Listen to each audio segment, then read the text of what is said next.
Hi, I'm Joe Polizzi, and this is the Content Inc. podcast. 5 minutes every Monday for content creators who desire to be content entrepreneurs.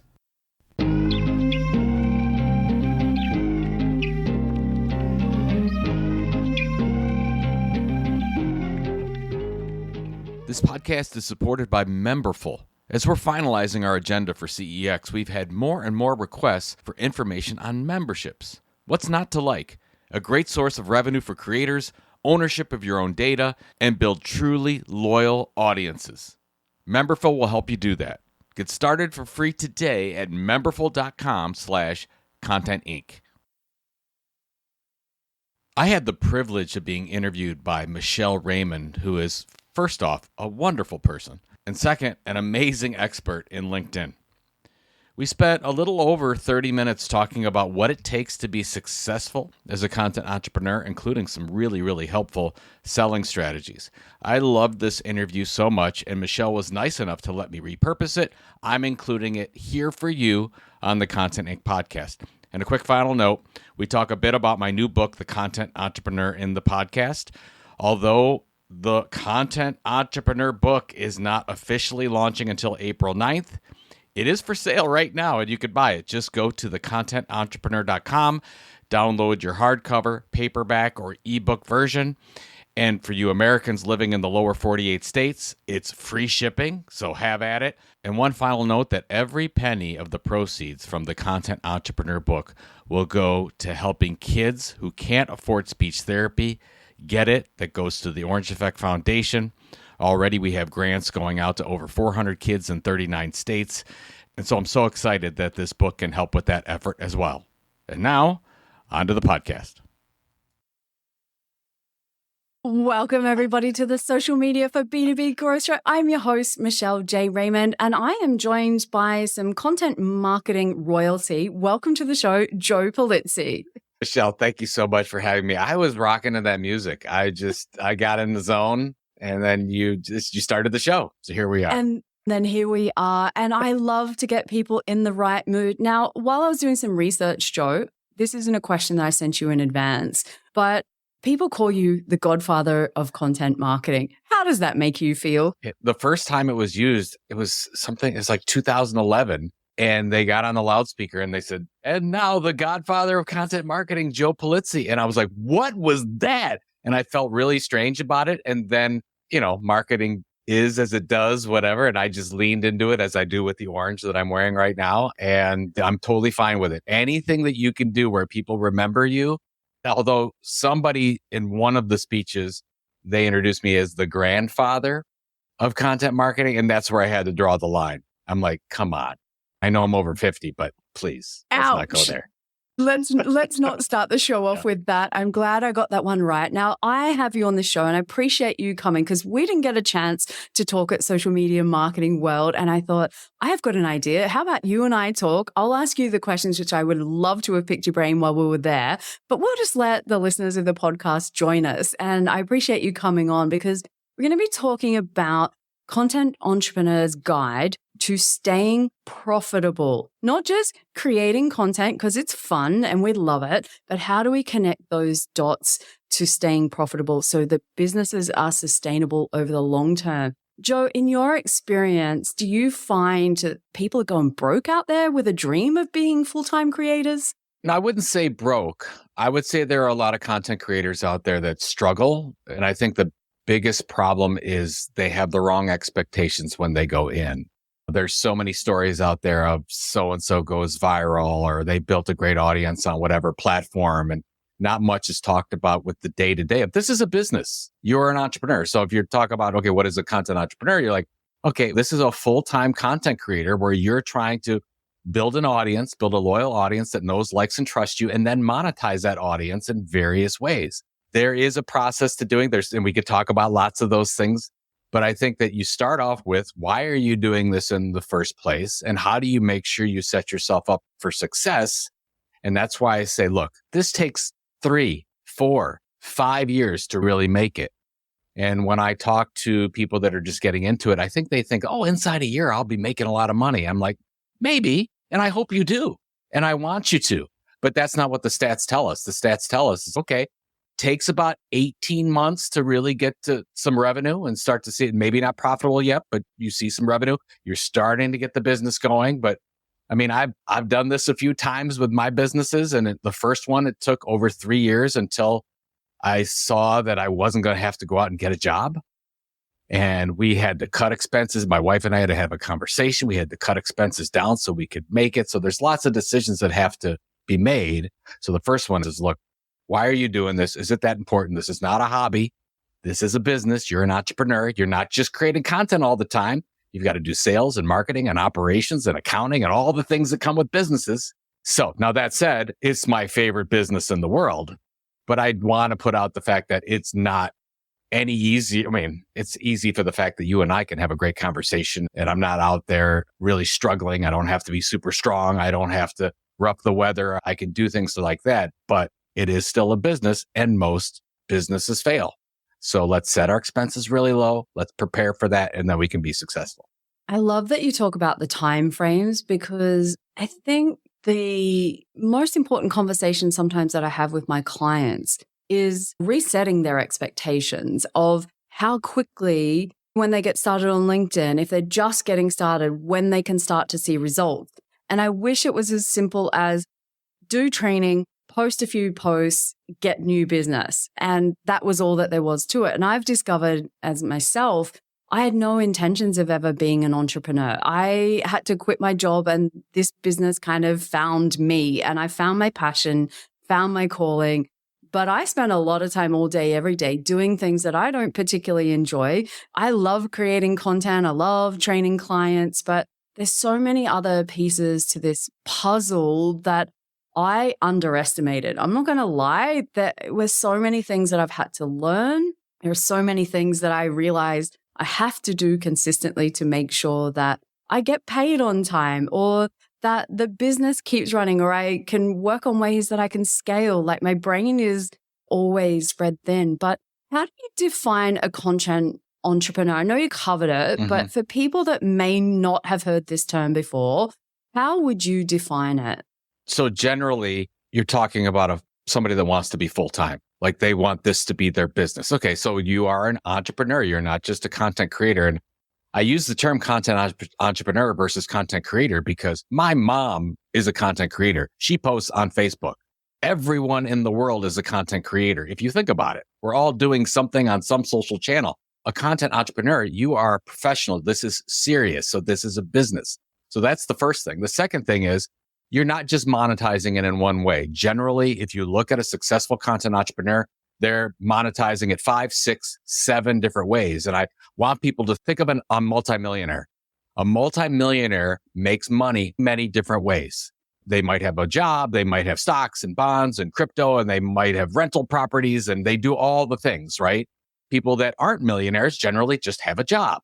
So if you're just a content creator and you have one source of revenue, that's great. Good for you. But if you want to be a content entrepreneur, we have to think outside the box and do all sorts of things. The other thing that's really important is content entrepreneurs, like every major media company that's ever been created, they start by doing one thing really, really well, and they don't immediately diversify. I've had the opportunity to talk with a lot of content marketers throughout the years. That was my expertise area. And what content marketers do, what all marketers do, is they immediately diversify. They have an idea for content and an audience that they picked, and they're like, oh, okay, we got to do the LinkedIn show. We got to do a podcast. We got to do an email newsletter. We're going to do a research report. We're going to do a webinar series. We're going to do an in-person show, all the things. And the average company creates and distributes content 13 to 15 different ways. You know what? That's a recipe for disaster with content entrepreneurs. So what you want to do, and I'm not saying you can't use all the channels for promotion, but you should have one show. Is that a show like you and I are having right now? Is it a show on YouTube? Is it an email newsletter? Is it a podcast? Is it TikTok special, whatever you're doing? I don't know, but it should be one thing. So focus on, okay, what is my content niche? We call it a content tilt. Like, what's my area of differentiation that I can break through all that clutter out there? I'm going to consistently deliver over a long period of time and leverage that one thing we call building the base, that one way to one specific audience. And then you just do the work.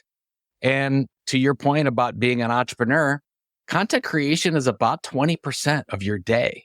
If that, the other parts of it is building a business and promoting the content. Because if a tree falls, you have to build an audience that will actually get your content in some way. So most of it is doing promotion deals, buying advertising, sponsorship, whatever you need to do to make sure that people find that content. And it just takes a while to build an audience that knows, likes, and trusts you. And that's why I say, look, if you're starting, you should start to see some tangible differences in your business between 12 and 18 months. Not that you're completely profitable and self-sufficient and financially independent. That I would say is more the 3-year level, but that 18 months is where I feel. That's why, when I started my first content business in 2007. We didn't have 2 nickels to rub together. We had to cut expenses way, way back in order to make it. We had 2 kids, 3 and 5 at the time. And I'm like, oh, we got lots of other expenses. How are we going to do this? So set yourself up to know that timetable because you're a business person, like it or not. I am listening to this and I can see the reflection of my own journey. As I've shared, did not intend on being an entrepreneur, then quit my job on the spot, woke up the next day, I'm not working for anybody else, and set about setting up my business. And I think I fall under the content entrepreneur category that you're talking about here. And when I first started, I was lucky. I picked up a new business easily. That was great. But then what happened was I started looking around going, how do I be a LinkedIn training business? What else are other people doing? And somebody said to me somewhere along the way, or I read it, you've got to be on every platform. Don't have all your eggs in one basket. So then all of a sudden I was trying to do Instagram, Twitter, LinkedIn company page, all these other things. And all that happened was I was on platforms I hated. I could not keep up with everything. I wasn't doing anything well. And so on my own journey, I was like, whoa, at a point before I burned myself out, which I was getting dangerously close to because I had to build the business in the background. And I was building it from scratch. It wasn't like I picked an existing business and bought that and away I went. But I had to stop because I realized the things I weren't doing well on other platforms were not a good reflection of me. And I think I bit off far more than I could chew. As we say, my other podcast, Michelle dives in the deep end and swims with the sharks. And I don't recommend that to people. I think it's better to just slow down and do things well, like you said, and have that realistic expectation, because my biggest fear was, how am I going to do this for the next 20 years? There is no way that as a one-person business at that time, I could keep up with everything, Joe. Like I was just going, this is not going to work. This is not possible. I'm clear I didn't want other employees. I didn't want to expand like that. Lil helps me in the business now to take care of things in the background so that I can do more of the things that I love. But at that first kind of 2 years, I was like, what's going on here? And I think that I just want to normalize that. If you're feeling like that and you're listening to the podcast, and you can recognize what Joe's spoken about, then just know that's completely normal. Overnight success is not the norm. And I think it's glamorized on social media platforms. And if anything, I would love for us to kind of debunk that myth because it's not quite so simple, right? No, I would say that most content creators start exactly the way you're talking about. They want to do all the things. So I'm hoping by you and I having this conversation, it'll be a relief. When I used to do consulting with these big billion-dollar brands around content marketing, they'd say, okay, we're going to bring in Joe. Joe's the content marketing guy. Joe's going to make all kinds of recommendations. And I would go in and every time I would recommend that they do less and they start killing things. And I'm basically, this is strategy. Strategy is about saying no to many different things. So you can say an emphatic yes to 1 or 2 things. So if you're testing and let's say you're testing and you're like, okay, we're going to test a podcast. I'm going to test a newsletter. I'm going to test this thing on YouTube or TikTok. That's fine. You might not know yet where you're going to get your groove, where you're going to find your audience. But at some point, you have to start making the tough decisions because you'll never get to the great line if all these things that you're creating are mediocre.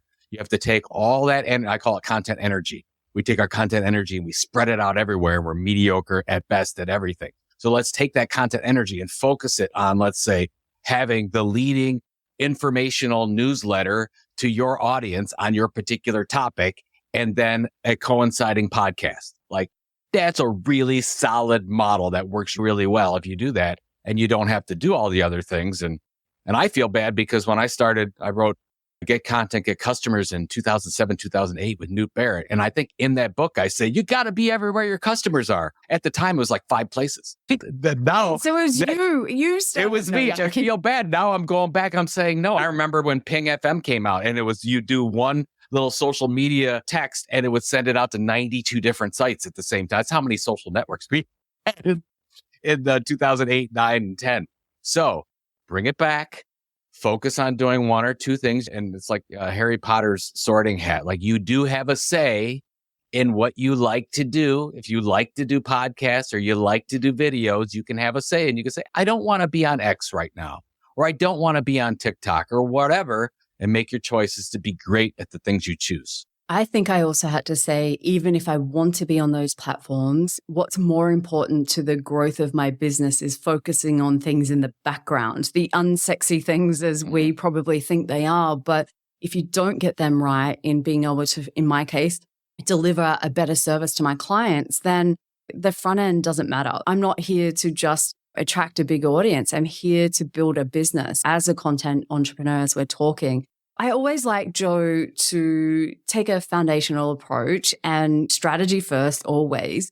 So let's help people make sure that they've got the building blocks. What things do you think are most important that they get right up front, and maybe that they can take a look at it if they're, been doing this for a little while, things they should pay attention to? Yeah. So thank you. I've been working on a process that I call the Content Inc. methodology that we've tweaked over the years, but we've done hundreds of interviews with content creators and we tried to figure out, is there a model? And basically there is. And it's the model that media companies use that we talked about to set up. So I can just real quickly go through this. So if you, first of all, begin with the end in mind. Why are you doing this, folks? If this is a hobby, if it's a full-time business thing you want to do, let's treat it as such. Let's get your goals in order. Let's figure out is there going to be an exit someday? When you think about what a successful business is, what does that look like? So do all the goal setting and planning from that standpoint first. And then you get into the content side and you say, okay, first of all, what's your sweet spot? And that means what's the intersection between your expertise area and your audience's pain points? So it's great. Okay, what's that? Okay, I got a content mission statement out of that, but most creators stop there. You have to take it another step. You have to find your content tilt. That's an area of differentiation where there's little or no competition that you can break through all that clutter. That's really figuring out, okay, I might need to niche down my audience way more, or I need to focus on a topic that's really underrepresented, or I'm going to go on a platform that not many people in my industry are on. And just think about what differentiates you. Like talked about the Godfather thing and the orange, that is all part of it. What makes you different? What will make people want to know, like, and trust you? So you start there. We haven't created any content yet. We're just thinking about, what are we going to talk about? What's our content mission statement, if you will? And then the base. And we talked about that's where you choose 1 or 2 things. You're going to start with an email. Is it a podcast? Is it a YouTube show? Is it TikTok? Whatever. So figure out that base. And then you do all the things with, okay, am I going to do mostly audio, video, textual plus image content? Like you're focusing on one of those areas. You've got your content tilt, you've got your audience, and you've got your consistent delivery. So now you've got to show you're delivering, and then you go on and say, okay, I've got to build audience. So again, nothing wrong with social channels. You and I are, our favorite channels, I think, are both LinkedIn from a social media standpoint. I love LinkedIn. It's my favorite place to go for social media.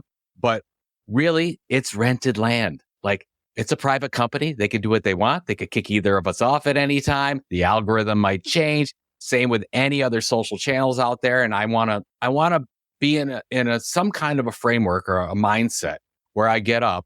And if I still have all my social channels and I still have all my followers there, then I'm like, woo, great. I made it another day.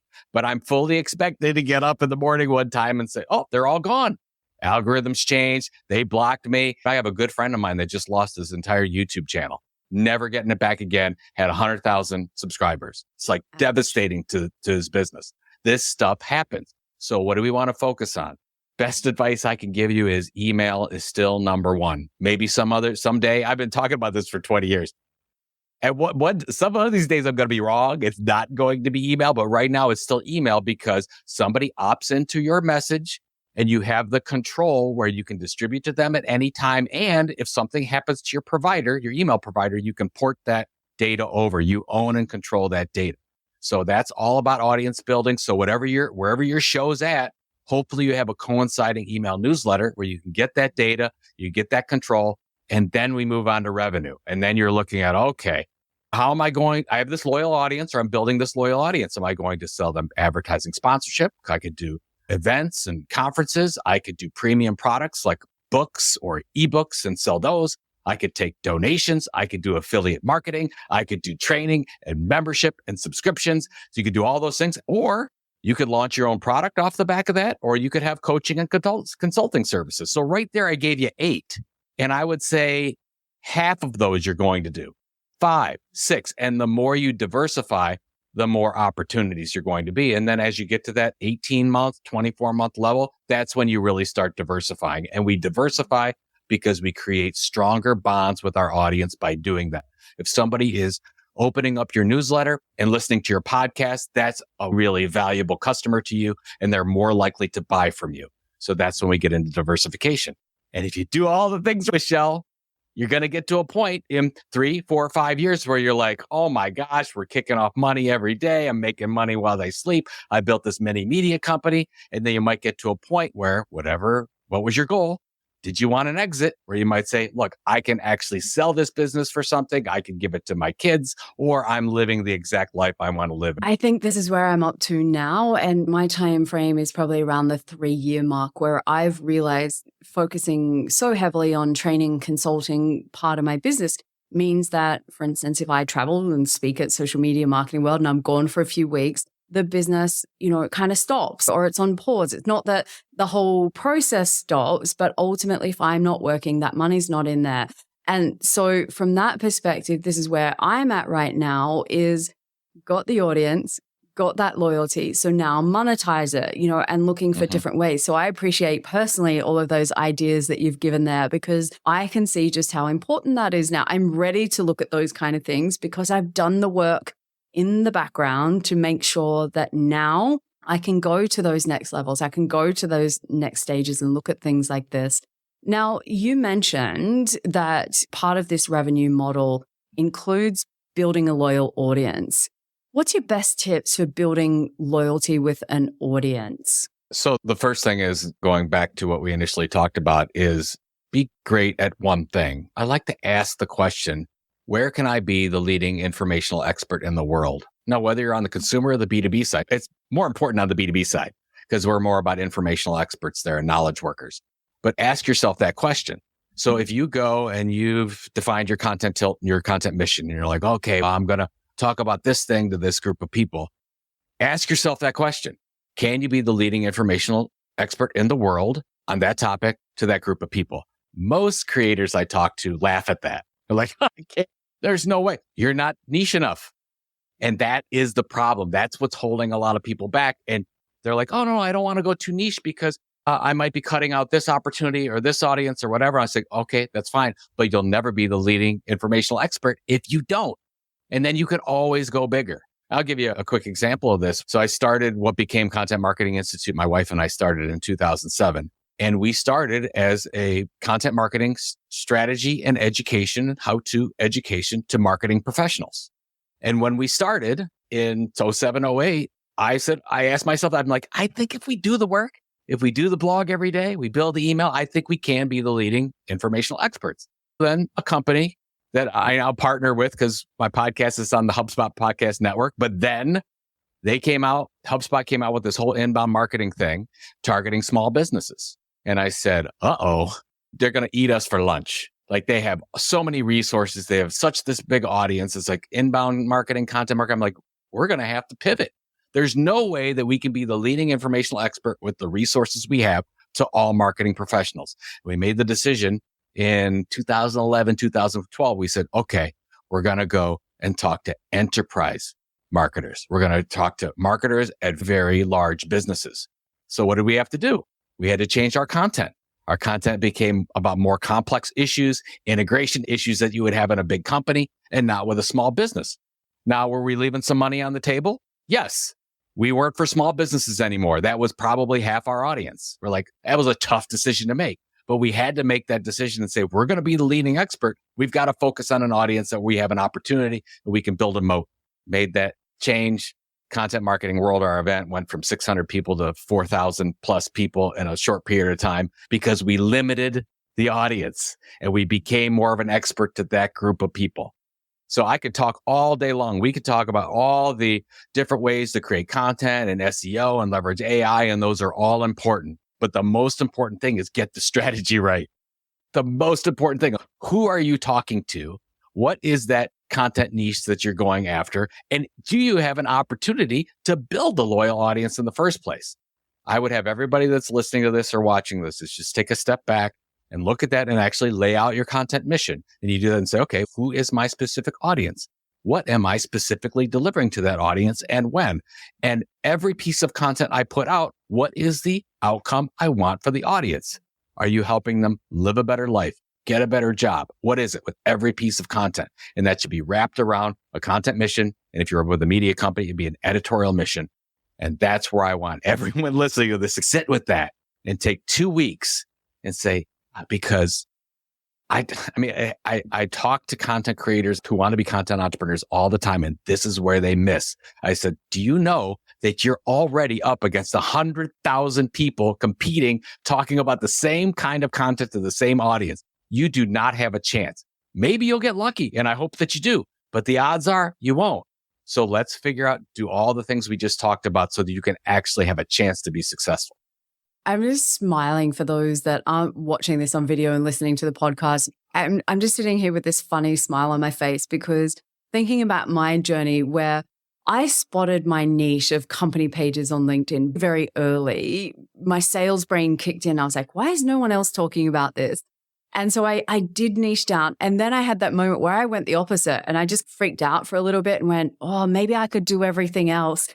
And then I went back and then I was like, oh, I'm not sure about this thing. And then I freaked out about it for a little bit and ignored it. And then I was like, this is my thing. This is my tilt, as you call it, that makes me stand out. This is how I got to stand on the stage at Social Media Marketing World. This is how I get doors opened with so many clients. It's interesting about when I just stuck with it and kept doing my thing, not chopping and changing. What do you know? The results came through. My business grows. I get the opportunities from my ideal audience.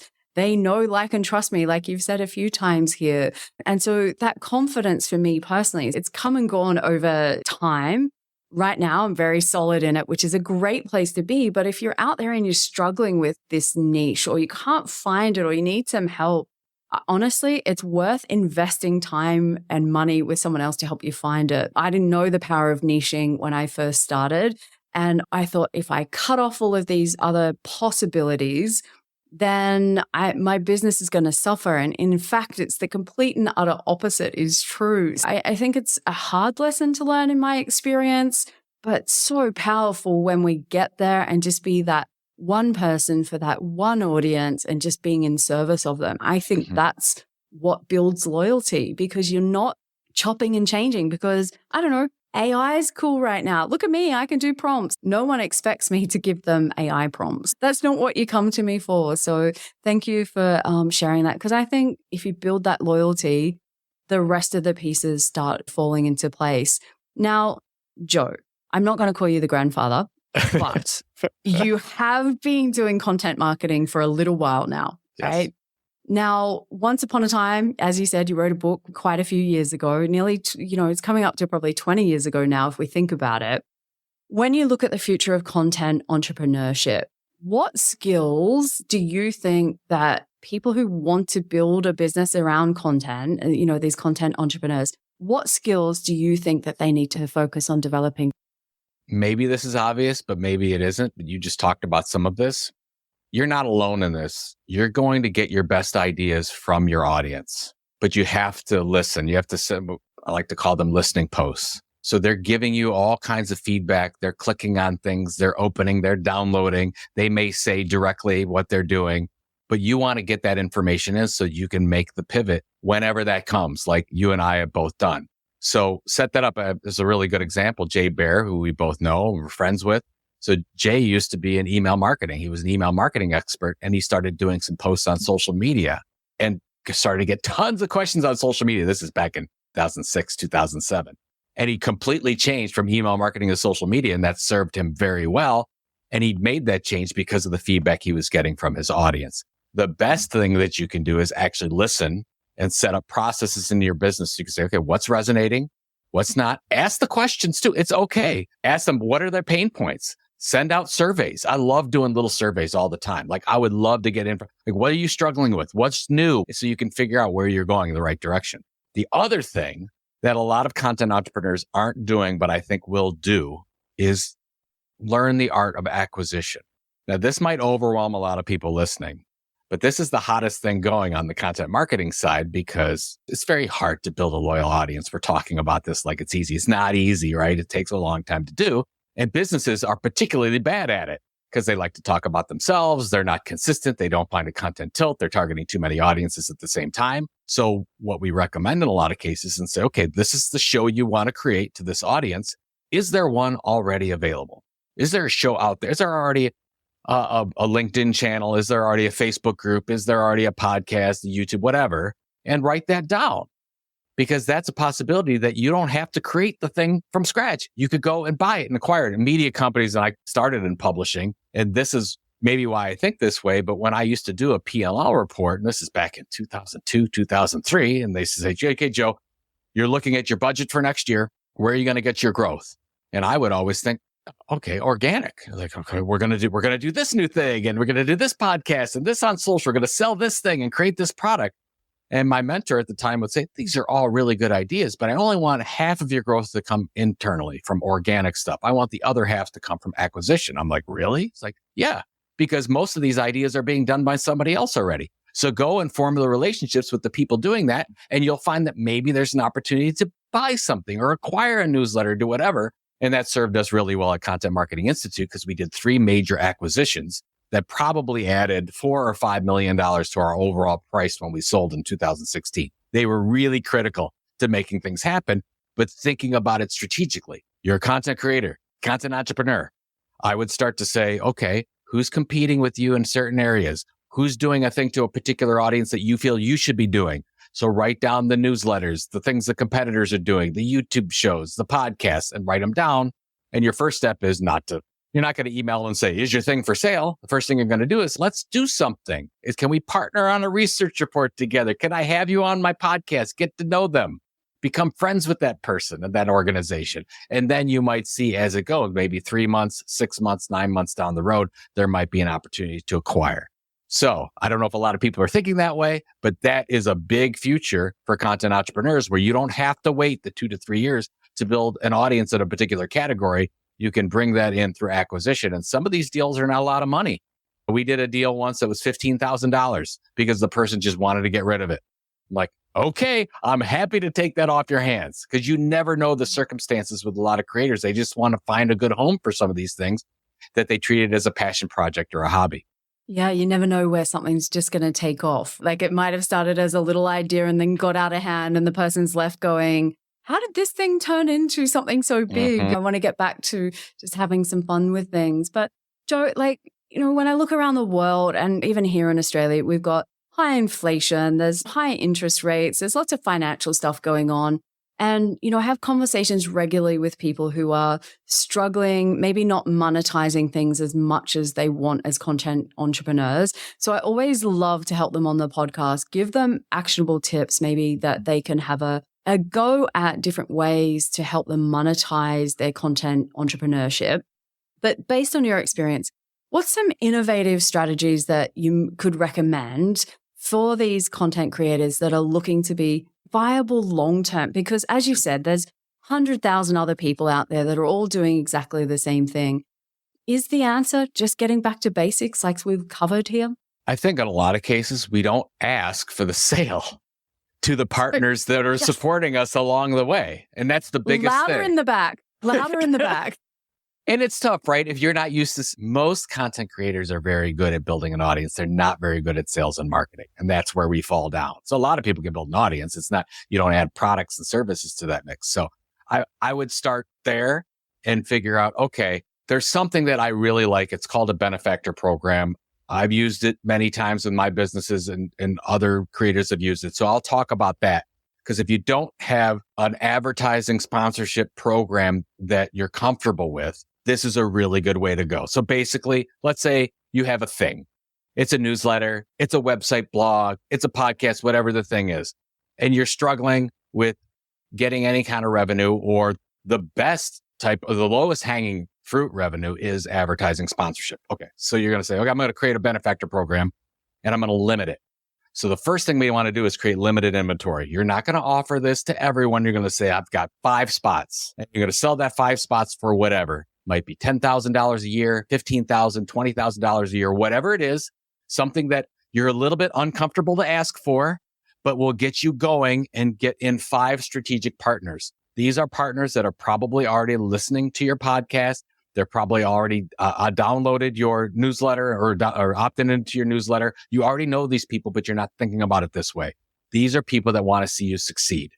You're not using a media kit. This isn't anything with the CPM. This isn't anything complex. You're going to say, go out to this list that you're going to put together of possible partners that have a budget that want to support you, and go out to them and say, hey, I've got 5 spots available and only 5 spots.